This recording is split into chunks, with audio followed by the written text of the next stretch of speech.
One fall morning, Edward and Henry were at Knapford Station. The two engines were talking about an illegal shop in Harlem Heights. "That sounds chaotic," said Edward. "I just wonder who could be running that illegal shop. I haven't been able to see what the store is in person, or engine, as it's an online store. It only just opened an actual location in the town." "Oh," said Henry, "you have no idea. Within the past month, I've seen the store, and it's an illegal DVD shop, in fact. I've seen so many random mainline engines subbing there for the owner. But today, the owner is there, and we'll be able to find out which of our fine work colleagues is running that shit. I got a delivery to make to Harlem. Do you want to come with me to see it?"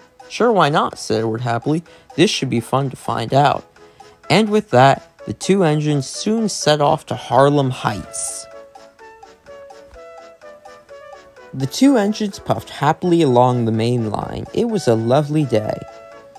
Then suddenly Henry saw a barrier on the track. In classic Spooks and Surprises style, or Neville's Bridge style, he smashed through the barrier and came to a stop at a red signal.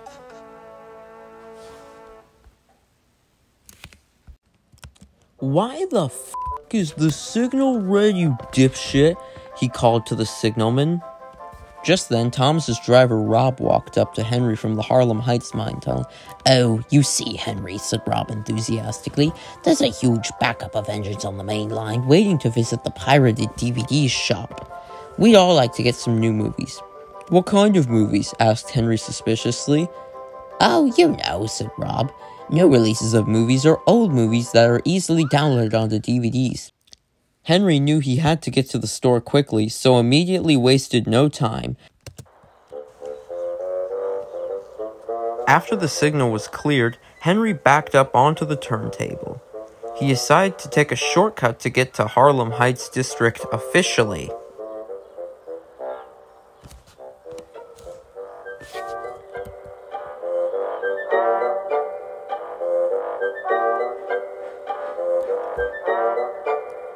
When Henry sped down the hill after crossing the mine tunnel, he nearly hit Murdoch on the other line.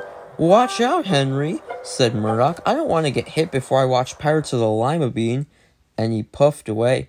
Henry got more suspicious than ever before, and after Murdoch had cleared the track for him, Henry immediately whistled to the signalman, and the signalman diverted Murdoch onto a different line, away from the DVD shop.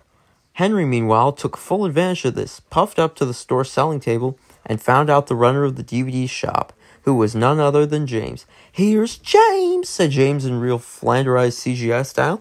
"What do you want to buy today?" "Stow it, James," said Henry. "Have you not learned anything from being a criminal, you cockrocker?"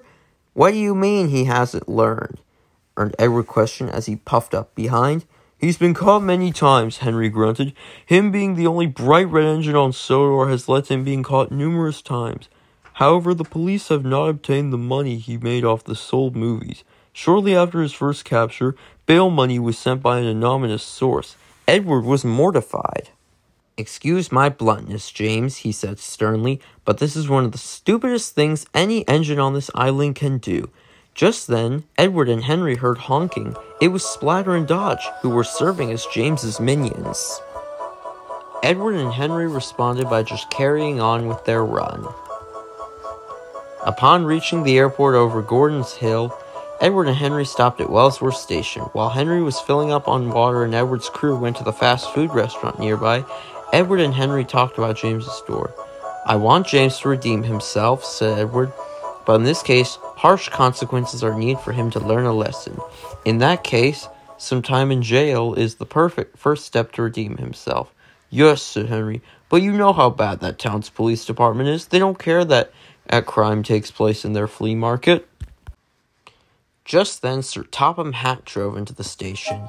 He had a very important job for Henry. "Henry," he said, "I want you to take a train of police officers from Tidmouth Station and all the way to Harlem Heights." "Yes, sir," said Henry eagerly. Edward also offered to help Henry. Henry accepted. Both he and Edward knew what was going on. The next morning, the two engines collected the police officers from Tidmouth Station and then set off to the chaotic town of Harlem Heights.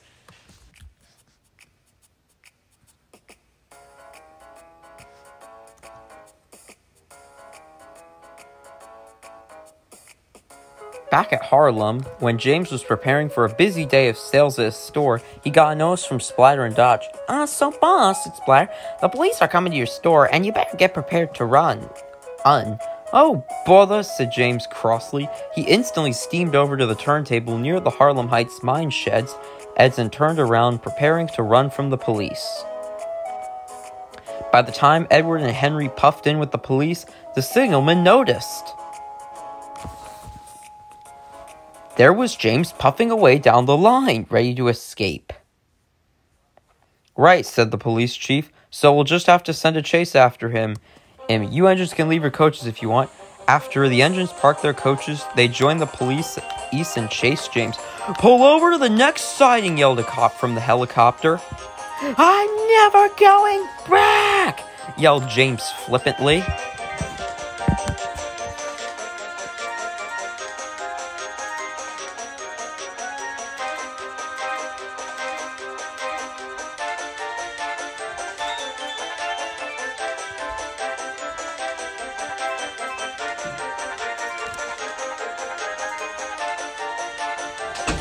As James approached the second main line viaduct, the one over Gordon's Hill, yes, there are two on the main line, he saw a flatbed with a ramp on the back. "Stop!" yelled the driver, but it was too late.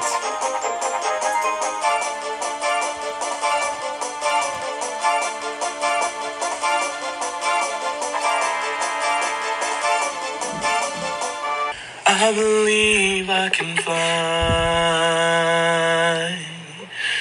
I believe I can touch the sky.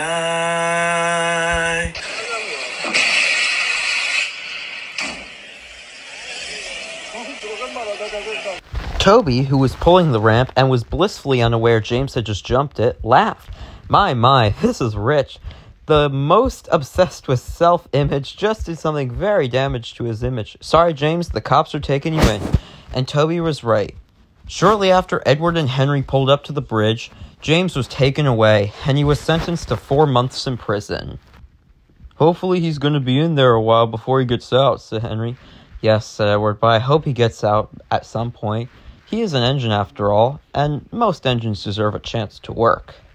But I mustn't tell you any more of what happens to James, or I shall spoil what happens in Book 2.